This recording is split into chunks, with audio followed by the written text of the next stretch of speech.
Russian ruble rule the world। नमस्कार, जय श्री राम। न्यूज़हॉलिक मंजरी में आपका स्वागत है। चैनल को लाइक, शेयर, सब्सक्राइब कीजिए। हमारे कंटेंट को आपके प्रमोशन की आशीर्वाद की आवश्यकता है।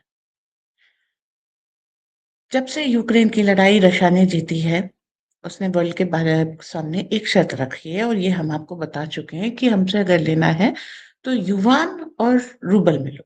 चाइना और रशिया की दोस्ती बहुत अच्छी नहीं है, लेकिन इसके बावजूद वो युवान क्यों प्रमोट कर रहा है? क्यों? क्योंकि युवान चलता है। चाइना ने विश्व को अपना सामान एक्सपोर्ट करके युआन की कीमतें स्टैब्लिश कर ली है। लोगों को डेट ट्रैप में फंसा करके युआन की कीमत स्टैब्लिश कर ली है। डॉलर के बाद किसी करेंसी का रिजर्व या किसी करेंसी की डिमांड है तो वो युआन है। क्यों? बीआरआई बनाया, यस। इंजीनियर चाइना के, टेक्नोलॉजी चाइना की, लोग चाइना के, सारा पेमेंट या कर्जा युआन में शिफ्ट कर लिया। बहुत सारे लोगों का जो डॉलर का कर्जा था वो युआन में शिफ्ट कर लिया। उन लोगों के लिए बहुत अच्छी तरीके से वो जिसे कहते हैं ना, लोन रीस्ट्रक्चरिंग हो गई और उनका लोन थोड़ा सा कम हो गया। तो क्या हुआ? वहां पे युआन की डिमांड बढ़ गई क्योंकि डॉलर से वो युआन में आ गया। अब आप इसे युवनाइजेशन कह लीजिए या डी डॉलराइजेशन कह लीजिए, ये आपका आपके ऊपर है। दोनों पार्टीज के लिए फायदा था कि वो डॉलर से हटके युआन में आ जाए। युआन की डिमांड बढ़ गई, चाइना का इन्फ्लुएंस बढ़ गया, चाइना की वैलिडिटी बढ़ गई, चाइना की ताकत बढ़ गई। क्योंकि जिसका सिक्का चलता है दुनिया उसी की होती है। सिक्का इज लाइक ये कह लीजिए जिसकी लाठी उसी की भैंस। Okay, right. अब यहाँ पर रूबल ने अपने आप को स्टैब्लिश किया। देखिए, एक पैसिव मोड में चल रहा था रशिया कि ठीक है हम डॉलर में डील कर लेंगे, सो व्हाट, हमें तो बेचना, हम यूरो में बेच लेंगे। They were like second power of the world से लेकर के दे वेंट इनटू मतलब वैक्यूम, डिसिपेटेड, है ही नहीं। अब जब यूक्रेन वॉर आया देन रशिया को ये समझ में आया कि हमको अपनी आपको एक पावर की तरह स्टैब्लिश करना है हमारे पास, लेकिन हम हनुमान जी की तरीके से अवगत नहीं थे। तो आ, जामवंत की तरीके से रशिया यूक्रेन वॉर शुरू हुई और उसने ये बताया कि भैया आपको अपनी बुद्धि का, अपने चातुर्य का और अपनी शक्ति का प्रदर्शन करना पड़ेगा। वो अब रशिया करने के लिए तैयार है। इसीलिए हम देख रहे हैं कि जो पहली चीज रशिया ने की वो ये कि अब आप हमसे जो सामान लेंगे उसका पेमेंट आप रूबल में या युआन में करेंगे, क्योंकि यूरो और डॉलर आप सीज कर लेते हैं। ठीक, ये समस्या अब हमारे सामने आ जा रही है। भाई हम भी तो सामान लेंगे, भारत भी सामान लेगा तो रशिया से रूबल में पेमेंट करेगा, हमारे पास है नहीं। युआन में पेमेंट करेगा, उतने नहीं है। क्या करें? दोनों करेंसी हमको खरीदनी पड़ेगी। फिर रूबल, या तो हम रूबल को रुपए से ऊपर तरजीह दें, युआन को रुपए से ऊपर तरजीह दें, तो हमारे रुपए का क्या होगा? हम तो थर्ड उस पे आ जाएंगे। हम अपने आप को अपनी जरूरतों के कारण, भाई रशिया से हम सबसे ज्यादा इंपॉर्टेंट चीज कह लेते हैं तेल, जिसके बिना अभी तो भारत नहीं चल सकता। ओके, तो अगर हम उसको रूबल या युआन में लेंगे तो हम खुद अपने हाथ से रुपए को थर्ड नंबर पे पोस्ट कर देंगे, जिसके कारण जो हम यूपीआई वगैरह का कैंपेन कर रहे हैं, जिसके कारण हम बहुत सारी चीजें कई देशों से डील कर रहे हैं, हम उनका विश्वास रुपए पर से तोड़ देंगे। और जैसे ही ये काम हम करते हैं वैसे ही हमारी महत्वता कम हो जाती है, हमारी पावर, हमारी position as a global south leader हम अपने हाथ से कम कर देंगे। तो हमारे सामने समस्या ये है कि हम रुपए में पेमेंट करते हुए इस डील को ऊपर कैसे रखें। रशिया ने हाँ हाँ की, पुतिन भैया चले गए, हम लोगों ने जीत की खुशी मनाई, मिठाई बांटी, जश्न मनाया, और अब हकीकत सामने आ गई है। हकीकत ये सामने है कि रशिया के यहाँ आज जो हम भारतीय एक्सपोर्ट कर रहे हैं उसमें कुछ दिक्कतें आ रही हैं। करीब करीब 50 से 55 बिलियन डॉलर का रशियन रूबल हमारे मास्को की बैंक में ऑयल इंपोर्ट के पास फंसा हुआ है। अब वो कह रहे हैं कि हम रुपए में पेमेंट तो ले लेंगे, बहुत बहुत सटल सिस्टम लगाया है पुतिन ने। देखिए, इंटरनेशनल लेवल पे क्या होता है, मुद्दों पे आधारित दोस्ती होती है, बाकी सब अपने देश के लिए लॉयल रहेंगे, अच्छा भी है और हमारे लिए बुरा भी है। तो ये वहां पर रखे हुए हैं। अब इंडिया ने सोचा कि हम और चीजें एक्सपोर्ट करते हैं, बिल्कुल सही बात है कि अगर आपको हम रुपए में पेमेंट कर रहे हैं तो आप हमको वापस हमारे गुड्स के बदले में पेमेंट कर दीजिएगा। आपको इलेक्ट्रॉनिक्स चाहिए ना, हम देते हैं। आपको सॉफ्टवेयर चाहिए, हम देते हैं। लेकिन उन्होंने क्या किया कि ये जो बहुत स्टैंडर्ड्स अपने स्ट्रिक्ट कर दिए और अप्रूवल अपना स्लो कर दिया। अब हमारी फाइल वहां गई है, उनके स्ट्रिक्ट स्टैंडर्ड में वो स्क्रूटनाइज हो रही है। हो रही है, हो रही है। ये नहीं कि आज फाइल गई है शाम तक अप्रूव कर दो, हमने सामान बेचा, खुश। तुम भी खुश, तुमको जो सामान चाहिए था वो मिल गया। लेकिन यहाँ पर ये सवाल आ रहा है कि जिस तरीके के वो प्रोसीडियल स्लोनेस। सिन्हा जी, फाइल का क्या हुआ? देख रहे हैं। अगले दिन, सिन्हा जी फाइल का क्या हुआ? देख रहे हैं। तो वो जो देख रहे हैं चल रहा है ना, वो हमारे एक्सपोर्ट के लिए भी बुरा है। आपने वादा खिलाफी नहीं की है, लेकिन आपने वादा निभाया भी नहीं है। अब यहाँ पर ये बात आ जाती है कि ये स्लो अप्रूवल के लिए हम क्या करें।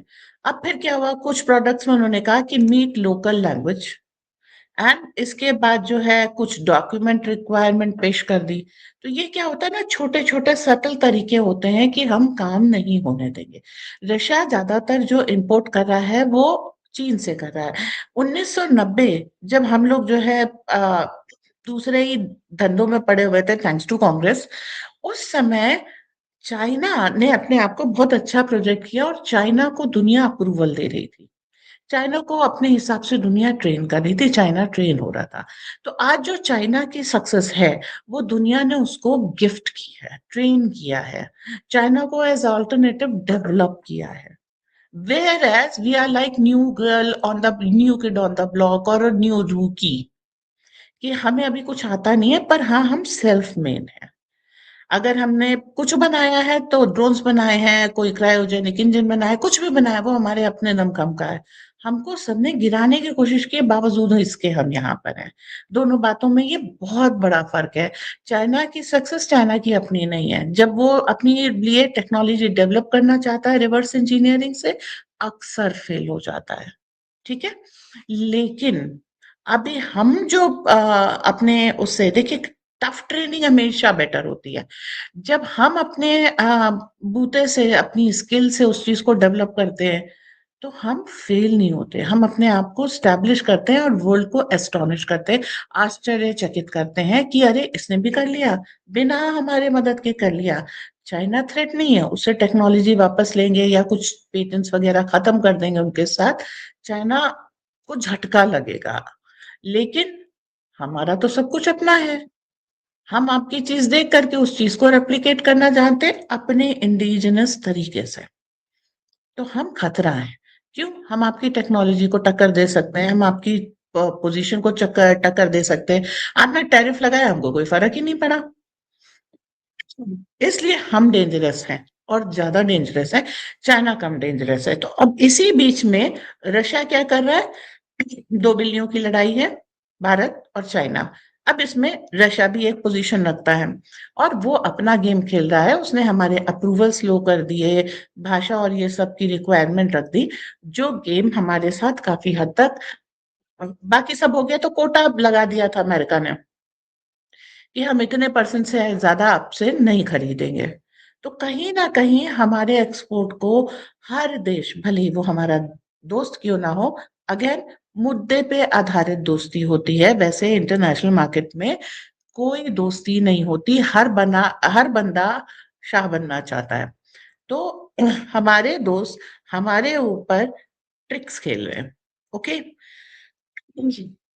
अब बात की गई तो उन्होंने कह एक लिमिट और रख दी कि रशियन स्टैंडर्ड को आपने मीट कर लिया, लो यूरोपियन स्टैंडर्ड को मीट नहीं किया। सर, जो हमें आपसे सामान चाहिए ना, वो रशियन और यूरोपियन दोनों के स्टैंडर्ड को मीट करता हुआ चाहिए। झटका खाए लास्ट मोमेंट पे।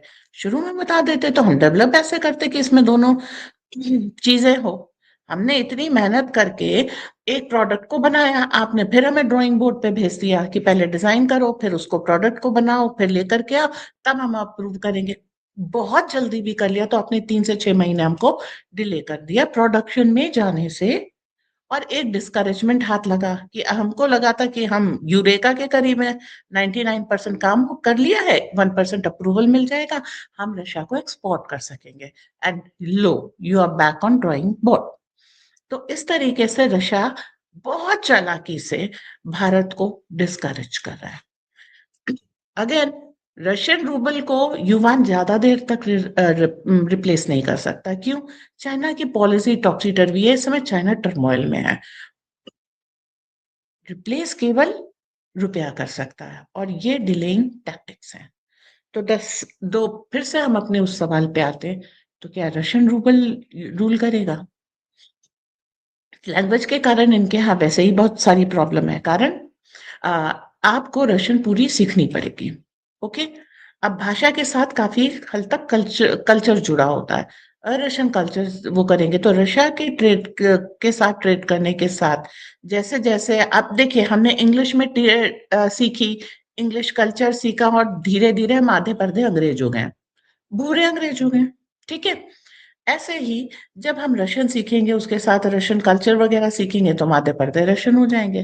पर हमें तो भारतीय बनना है ना। तो हमारे जो एक सनातनी राष्ट्रवाद के रास्ते में हमारे कुछ अपने दोस्त आ रहे हैं। अब इस तरीके आ जाते हैं। पहले जो 5 वो थे महीने हमारे 25-26 के फाइनेंशियल ईयर के, उसमें $25 बिलियन का हमारे ऊपर एक ट्रेड गैप आ गया रशिया और इंडिया में। वो क्रूड ऑयल इंपोर्ट्स के कारण था। ओके।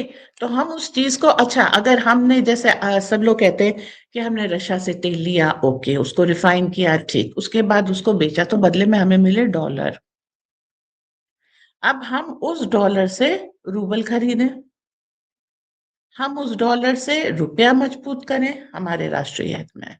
हम उस डॉलर से रूबल खरीदें, ये हमारे राष्ट्रीय हित में नहीं है। तो अब हमारे काफी सारे गुड्स हैं, जो करेंसी है, वो सब रशियन बैंक में रखा है। मतलब पहले हमारी कमाई से अमेरिका बेनिफिट कर रहा था, अब हमारी कमाई से रशिया बेनिफिट कर रहा है। अब ये देखते हैं कि ये जो हमारे लिए एक ट्रैप तैयार हो गया है दोस्ती का, अभी तक क्या था, ये दोस्ती हम नहीं भूलेंगे। अब हमें क्या है, अब हम इस राह पे आ गए कि इस दोस्ती को हम क्या नाम दें, कैसे निभाएं, किस तरीके से अपने राष्ट्रीय हितों को ऊपर रख करके हम इस जरूरी ट्रेड को मेंटेन करें। रशियन ऑयल लेने के कारण अमेरिका हम पे सैंक्शन लगा रहा है, रशियन ऑयल हम छोड़ देंगे तो दुनिया में ऑयल प्राइस बढ़ जाएंगे, भारत में भी महंगाई बढ़ जाएगी, भारत की इकोनॉमी को भी सेटल करना और इन्फ्लेशन रेट को नीचे रख करके इकोनॉमी ग्रोथ मेंटेन करना हमारे लिए मुश्किल हो जाएगा। क्यों? क्योंकि फिर हम रशियन ऑयल से छूटेंगे तो ऑयल माफिया की गोद में गिरेंगे। वो क्या चाहते हैं? वो लगातार ये कह रहे हैं cheap Russian oil, cheap Russian oil.